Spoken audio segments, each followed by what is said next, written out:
My ex-wife abandoned our family to join a cult that forbids relationships. My name is Daniel, I'm 29 years old, and I was married for 6 years to Melissa, who is 30. We have 2 children, aged 5 and 3, and I have full custody of them. Melissa didn't want the family responsibilities anymore, and that led to the end of our marriage. For 3 years, our marriage seemed perfect. We had 2 beautiful children and even started planning to buy a house to move out of the small apartment we were living in. Then, out of nowhere, Melissa told me she wanted to be single and explore the world. We had been together since high school. We were everything to each other. I was her first love and she was mine. I thought we would be together forever. She never seemed to care about the fact that we hadn't had other relationships, but 3 years into our marriage, she told me she was unhappy.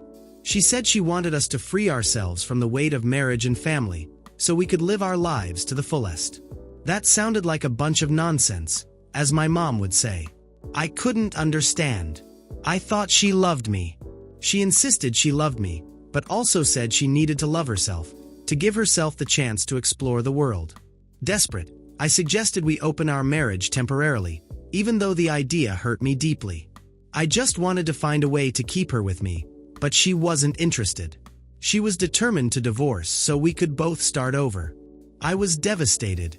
It came out of nowhere. I started crying in front of her. She told me everything would be fine and that I needed to have faith in our love. If we were meant to be together one day, she would find her way back to me. It was absurd and unfair, but that's how our marriage ended. One day, she packed her bags and left, saying she needed to explore the world on her own. She didn't seem to care about what would happen to me or the kids.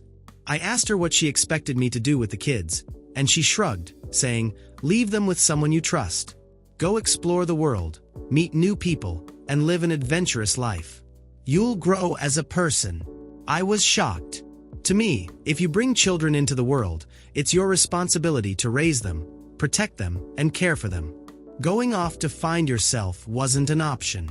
That's when I realized she had completely lost her mind. I stopped fighting the divorce and didn't contest anything. The arrangement was simple. She didn't want anything. Her parents, who were wealthy, took care of the child support, so Melissa didn't have to worry about that. She got visitation rights, but hardly ever used them. When she visited, she asked me to leave the kids at her parents' house and wait in another room so she wouldn't have to see me. But even those rare visits stopped. After a few months, the real reason behind her behavior came to light. My friend Luke, who had mutual friends with Melissa, told me what happened. Luke's cousin was part of the group that influenced her and shared the whole story. 2 months after the divorce, Luke didn't blame his cousin for not telling me earlier. He wasn't close to him and didn't know everything until after the divorce had already been finalized. According to Luke's cousin, the group Melissa got involved with was composed of 6 or 7 women who decided to live without relationships. They believed in living adventures without commitment. Melissa was introduced to the group by a coworker, even though she was married with 2 kids. Luke's cousin bragged that they managed to convince Melissa to abandon her family to follow their philosophy. For the group, divorce and abandoning the kids were seen as a victory, proof of the power of their beliefs. Curious, Luke asked his cousin who this woman was that would abandon her family for a group like that. When his cousin showed a picture, Luke immediately recognized Melissa. He messaged me as soon as he left the event asking to meet up and tell me everything. When Luke told me what really happened, I was furious. Melissa didn't leave us because of a personal crisis, but because she wanted to fit in with that irresponsible group. She wanted to be seen as brave and adventurous.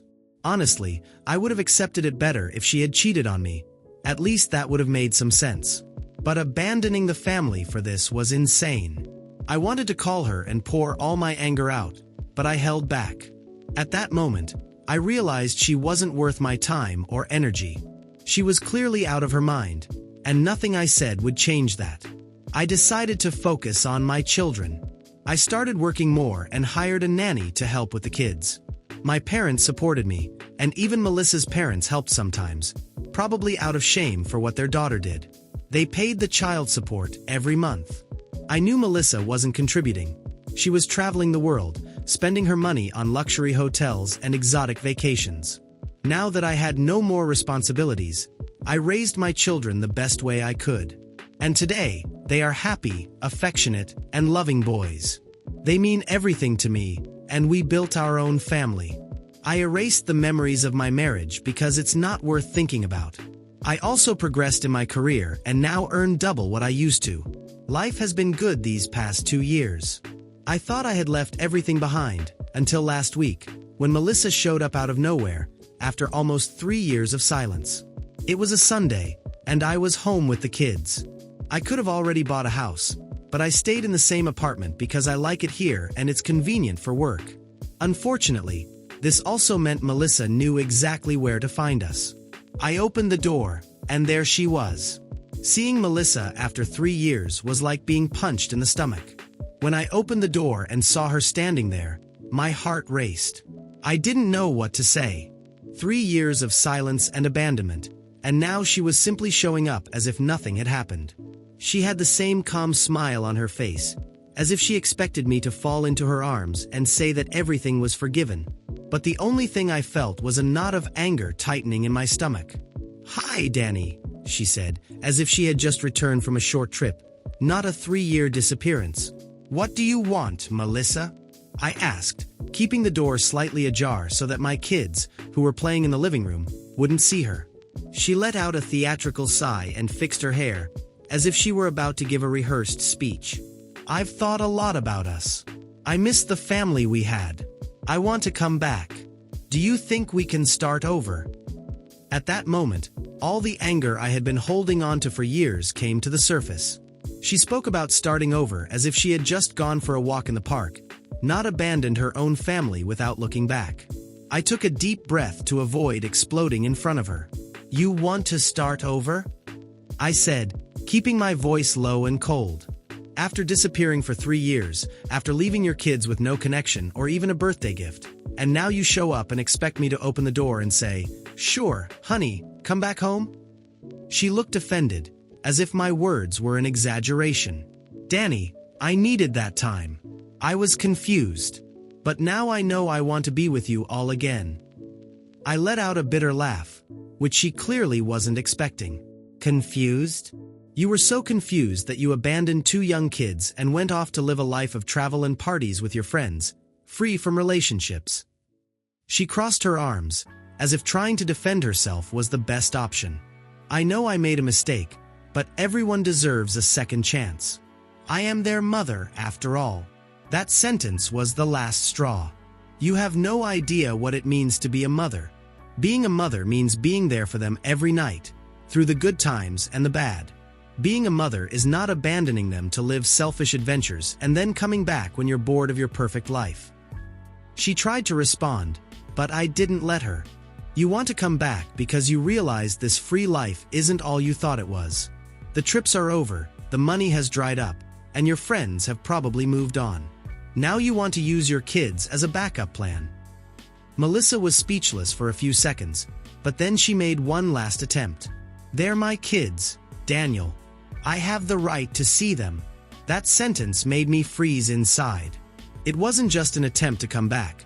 She was implying that she wanted to regain some control over the boys. "No, Melissa. You lost that right when you left.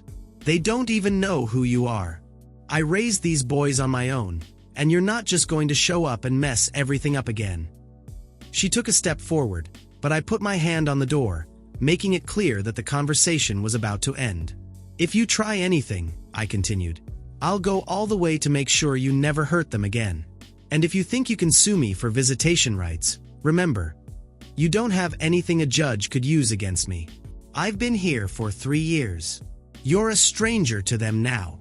She finally understood that she wasn't going to get what she wanted. Her eyes filled with tears, but I didn't feel sorry for her, not anymore. She made her choices, and I made mine to protect my children. "So, is this how it's going to be?" she whispered, almost as if she were apologizing. "Exactly like this. Goodbye, Melissa." And with that, I slammed the door in her face.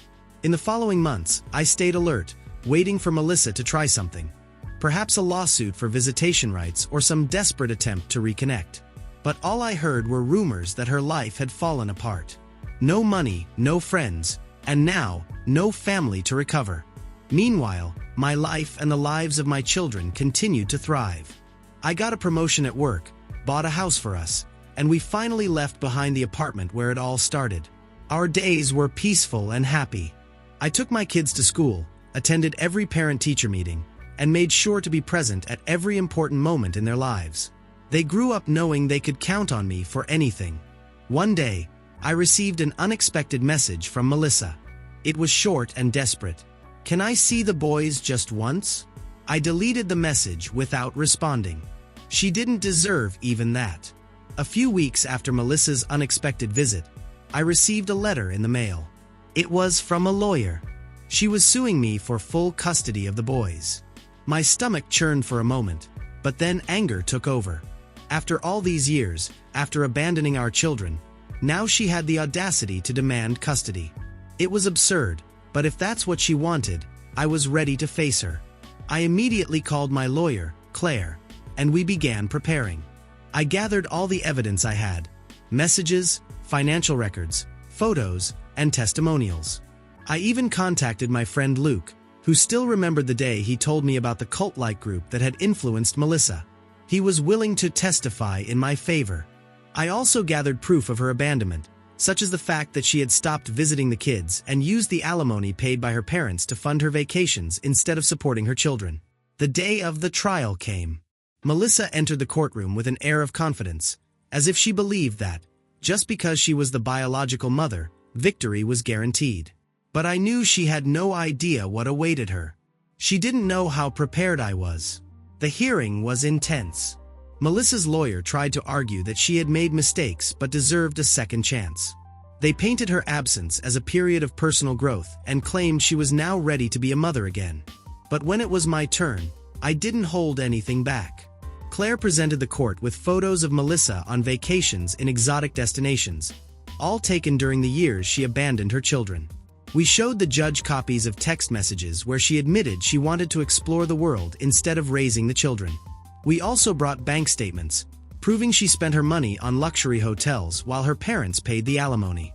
Then came the turning point. Luke testified about the cult-like group that had convinced Melissa to abandon the family, boasting about how they turned her into one of their followers. Luke's words made it clear that Melissa didn't leave because of a personal crisis. She left because she chose a selfish ideology over her children. The judge, an older man with a stern gaze, listened silently as the evidence piled up. When Melissa's lawyer tried to argue that being the biological mother gave her the right to raise the boys, the judge raised his hand, signaling him to stop. Then he turned to Melissa. "Ms. James," he began in a calm but firm voice, "I've seen parents make mistakes.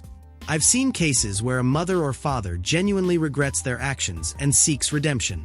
But this is not one of those cases." Melissa's face paled as the judge continued. "You didn't abandon your children for a few months. You abandoned them for years, with no attempt to rebuild that relationship. And when you had the chance to visit them, you used the grandparents as a barrier, refusing to even look at the man who raised your children. Now, after living a life of luxury and selfishness, you expect this court to hand the children over to you, as if the last 3 years never happened." He shook his head slowly. "Children are not toys that you can pick up and put down whenever you want. They need stability. They need consistency, and Mr. Danius has provided that for them." Melissa's lawyer tried to interrupt, but the judge silenced him. "Enough. This court finds that it is not in the best interest of the children to be placed under your custody. In fact, I am denying any future visitation rights until further notice." Melissa's eyes widened in shock. "But I'm their mother," she stammered, her voice trembling. The judge's gaze didn't waver. "The title of mother is earned through love, care, and responsibility. It's not just biology."